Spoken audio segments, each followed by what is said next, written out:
एक मजदूर के घर का खर्चा लूं जिसमें सुबह उठते ही चाय पी जाएगी, जिसमें चीनी डलेगी, नमक डलेगा, जिसमें चाय की पत्ती डलेगी, दूध डलेगा, पानी डलेगा। वो जब उठेगा तो पंखा भी चलाएगा, टीवी भी देखेगा। वो उठेगा, साबुन से नहाएगा भी, कपड़े भी धोएगा। वो जब चलेगा तो किसी मोटरसाइकिल से चल करके भी जाएगा। पूरे दिन का खर्चा उसका रहेगा। पूरे महीने का अगर आप आंकड़ा जोड़े तो 25 से 30 हजार बैठता है। लेकिन मैं इस आंकड़े को सिर्फ 10,000 मानता हूं कि बीमारी भी, रिश्तेदारी भी, सब चीजों में आपका 10,000 रुपये महीना खर्च हुआ। क्या आप जानते हैं कि टैक्स कितना लगता है? 18 से 25 से 30% के बीच में टैक्स लगता है। अगर आपने महीने के 10,000 रुपये खर्च किए तो समझो 2700-2800 रुपये सरकार के पास जाते हैं टैक्स के रूप में। समझ रहे मैंने क्या बताया? 2700-2800 रुपये टैक्स के रूप में जाते हैं। अगर आप सो भी रहे हैं और आपका पंखा भी चल रहा है तब भी आपके टैक्स का पैसा सरकार की जेब में जा रहा है। अब आप सोचिए कि जो लोग 10,000 का खर्चा करके फ्री फंडी सरकार को 2,000-3,000 रुपए दे रहे हैं, फ्री फंडी कुछ हमें नहीं पता इन 3,000 रुपए का वहां होता है क्या, हमें नहीं पता। वो 3,000 रुपए हम टैक्स के वहां दे रहे, उसके वापस में हमें क्या मिल रहा है? 1,000 की योजना, छोटे मोटे मकान, या फिर नेताओं के पीछे घूमते रहो कि प्रधानमंत्री योजना के मकान आएंगे, 20,000 दोगे तो आपका मकान बनेगा, और 20,000 अगर आप पे नहीं है तो आपका मकान नहीं बनेगा। अगर आप मजदूर हैं, कोई सरकारी योजना का लाभ लेना चाहते हैं तो आप जाओगे, बाबू के सामने हाथ जोड़कर खड़े रहोगे, भैया ये योजना आई है, इसको कर दो। अगर ये 50,000 की भैंस का लोन लिया जाता है तो 10,000 उसमें रिश्वत देनी पड़ती है। इस देश में कोई पूछने वाला नहीं, बिल्कुल नहीं है। क्या शहीद आजम भगत सिंह रोते नहीं होंगे सोच करके? वो सोचते नहीं होंगे वो जवानी कहां चली गई, कहां गए वो लोग, लड़ने वाले लोग? कौन आएगा तो आपकी समस्याओं के लिए? बताइए, जवाब दीजिए। है आपको लगता है कोई आपकी समस्या का समाधान करने आएगा?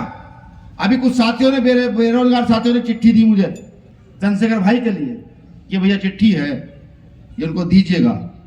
जो बड़े बड़े वादे करते थे दिल्ली में, जिनकी पहले सरकार थी कि हम ये किला उखेड़ देंगे, वो किला उखेड़ देंगे, मैं उनसे भी पूछता हूं कि आखिर गरीबों के लिए किया क्या गया है? 1,000-2,000 देकर हमारे घर में का चूल्हा जलने वाला नहीं है। आप हमारे घर में 4 किलो 5 किलो जो अनाज महीने का देते हो, उससे 4 गुना 10 गुना 20 गुना ज्यादा हमसे टैक्स भी लेते हो, उससे भी हमारा भला होने वाला नहीं है। हमें इस देश में अच्छी शिक्षा और अच्छी चिकित्सा चाहिए। यहां चाहे व्यापारी हो, यहां चाहे अधिकारी हो, यहां चाहे कर्मचारी हो, यहां चाहे मजदूर हो, यहां चाहे किसान हो, यहां चाहे एमएलए हो, यहां चाहे एमपी हो, अगर आपको यह पता लग जाए एक मजदूर को कि उसके बच्चे को अगर बीमारी हो गई तो उसका अच्छा इलाज होगा, अगर उस पर पैसे नहीं होंगे तो इलाज उसका अच्छा हो जाएगा। अगर एक पिता को यह पता लग जाए कि उसके बेटे की पढ़ाई अच्छी होगी, चाहे उसकी जेब में रुपया है या नहीं है, तो आपको नहीं लगता आपकी आधी ज्यादा समस्या खत्म हो जाएंगी? आप एक समय भूखा तो रह जाओगे भूखा, कोई परेशानी नहीं है, लेकिन आपको यह सुकून रहेगा कि नहीं, मेरा बेटा कल पढ़ करके कहीं अच्छी नौकरी, अच्छा व्यापार कर जाएगा। समझिए इन पैसे वाले लोगों का षड्यंत्र, समझिए इनके चक्कर को समझना शुरू कीजिए। ये नहीं चाहते कि जो लोग मेहनत कश लोग हैं, जो सफाई करते हैं, ठेली लगाते हैं, झाड़ू लगाते हैं, जो छोटी छोटी दुकान खोलकर बैठे हुए हैं, जो छोटी छोटी नौकरियां लिए हुए हैं, कल इनके बच्चे बड़े बड़े अधिकारी कर्मचारी बनके उनके सामने बैठ जाएं। ये लोग नहीं चाहते। अगर ये लोग चाहते तो आज ये जो आज देश में, पूरे देश में आंदोलन चल रहा है, लगातार किसी के साथ कभी कोई घटना, किसी की हत्या, किसी का बलात्कार, इन सब पर मेरे साथियों रोक लगती। ये देश हमारा है। इस देश में अगर अमन शांति चाहते हो तो अपने बीच के लोगों को निकालना शुरू करो।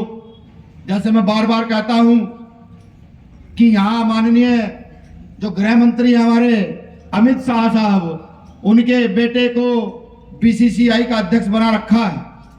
मैं आप ही से पूछता हूं कि अगर एक नेता के बेटे को, जो चांदी का चम्मच लेकर पैदा हुआ है, उसको कृषि मंत्री बना दिया जाए तो उसको जानकारी होगी कि पंजाब में किस मौसम में गेहूं की फसल लगेगी और किस मौसम में गन्ने की फसल लगेगी? वो बता देगा क्या? कब डाई गिरेगी और कब खाद गिरेगा, कब पानी दिया जाएगा, वो इस नेता का, मंत्री का बेटा बता देगा क्या? नहीं बता पाएगा। लेकिन हाँ, अगर आप अपने बीच से बेटे एक बच्चे को निकाल कर वहां भेज दोगे तो वो परेशानी आने से पहले कहेगा कि हो सकता है इस बार पंजाब में सूखा पड़ जाए, पानी की जरूरत पड़ेगी, तो कृषि के लिए बजट को बढ़ाना जरूरी है। वो इस बात की बात को रखेगा। मैं यही व्यापारियों से भी कहता हूं कि आज व्यापारियों की बात करने के लिए व्यापारी तो नहीं रहे, सिर्फ नेताओं के पैसे वालों के बच्चे रह गए हैं। वो बैठ करके व्यापार की बात करते हैं कि व्यापार भारत का कैसे बढ़ेगा। अरे भारत के व्यापार को आगे बढ़ाना है तो भारत के व्यापारियों से बैठकर बात करो। खाली अडानी अंबानी से बैठकर बात करने से भारत के व्यापारियों का भला नहीं होगा, ना ही आगे व्यापार बढ़ेगा। यही बात मैं कहता हूं, जो मजदूरी करते हैं कि इस देश में सबसे बड़ी जनसंख्या किसी की है तो मजदूर और किसानों की है। इस देश में मजदूर और किसान का मतलब आपको समझाऊं, ये जितने दुकान वाले सब मजदूर हैं, ये जो छोटी छोटी नौकरियां कर रहे हैं, पुलिस वाले भी जो है ये भी सब मजदूर हैं। ये बाबू टाइप झाड़ू लगाने वाले, इनको सब मजदूर कहा जाता है। इनका कुनबा, इनका परिवार इस देश में सबसे बड़ा है। ये अगर चाहे मनमुट्ठी हो जाए, एक विचारधारा लिया है और इस बात को अमल में लेकर के आए कि नहीं, वो जो इनकलाब का शब्द दिया गया है, जो परिवर्तन का शब्द है, ये करना है।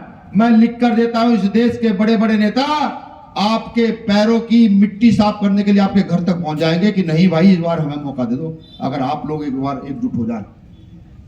अब मैं बात करूं चंद्रशेखर आजाद की। जब वो एमपी बने, भारत की राजनीति की सारी पार्टियां, भारतीय जनता पार्टी, कांग्रेस, बसपा, वहां की लोकल समाजवादी पार्टी और तमाम संगठन, पूरा आरएसएस से लेकर के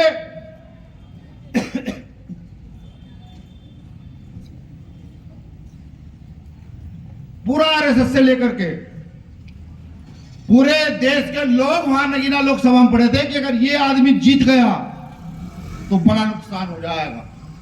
लेकिन समय का चक्र देखिए, संतों गुरुओं का आशीर्वाद देखिए कि किसी ने ये कहा कि अगर आप किसी का बुरा नहीं चाहते तो आपका कोई बुरा नहीं कर सकता।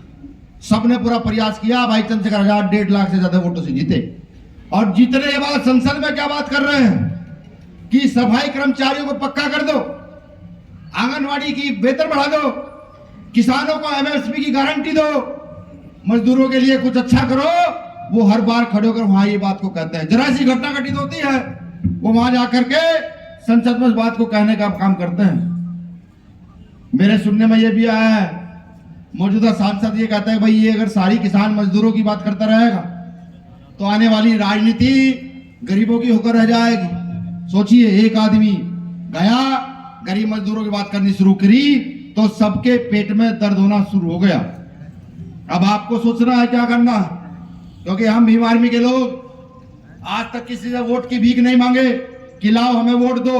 हम साफ कहते हैं, काम करने वाले व्यक्ति को वोट दो, जो काम करता हो आपके बीच में, जो आपकी समस्या पर बात रख सकता हो, जिसका सीना वाकई 56 इंच का हो, जो सरकार की गोली लाठी डंडे तक को झेल सकता हो, उसके साथ चलो। अगर आपको लगता है कि देश के अंदर कोई चंद्रशेखर आजाद से बड़ा नेता है जो आपकी समस्या पर बात रखता है, तो मुझे भी बताना साथियों, मैं भी उसके साथ जाकर कंधे से कंधा मिलाकर काम करने के लिए तैयार। मिलेगा नहीं, क्योंकि हमारी समस्या, हम ऐसे घरों के लोग हैं जहां एक समय का खाना मिला, दूसरे का नहीं मिला। ये तो भला हो डॉक्टर अम्बेडकर का कि उन्होंने इस देश में लोकतंत्र स्थापित किया और यहाँ के गरीब मजदूर, व्यापारी, किसान, गरीब गुरबे सबको एक बहुत बड़ी ताकत दी। हालांकि हम उस ताकत को पहचान नहीं पाते। उस ताकत का नाम है वोट। खुद से सवाल पूछना शुरू करो कि व्हाट इज वोट, वोट क्या है।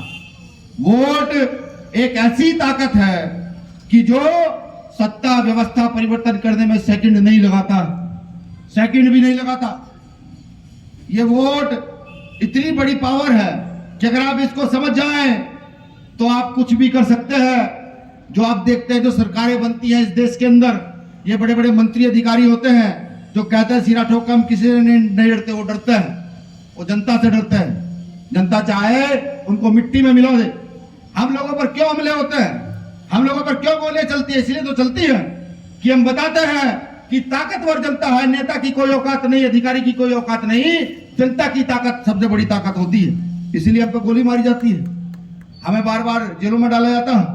मेरे बखूबी याद है जब संत शिरोमणि सदगुरु रविदास जी महाराज का आंदोलन दिल्ली में हुआ, हमें पुलिस